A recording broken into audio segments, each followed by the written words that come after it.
Директорот на јавното комунално предпријатие Брегалница и градоначалникот на Делчево се енормно неспособни, но и неодговорни. Дозволуваат присилна наплата на долгови, се плаќаат извршители, а јавното комунално предпријатие Брегалница тоне. 85% од граѓаните на Делчево редовно плаќаат вода, но сепак предпријатието е во загуба, рекоа на пресод ВМРО ДПМНЕ.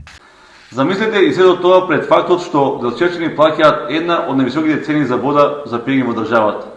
Па не должни да ја плаќаме и неспособноста на веќе споменатите локални шерифи.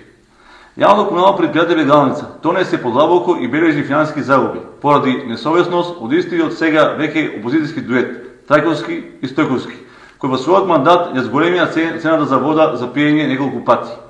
Тука е и неколкукратното зголемување на цената за одведување на отпадни води, кој доведе до нов терет на грбот на граѓаните. Нов надоместок за одржување на паркови и зеленило и нов надоместок за одржување на градските гробишта во општина Делчево.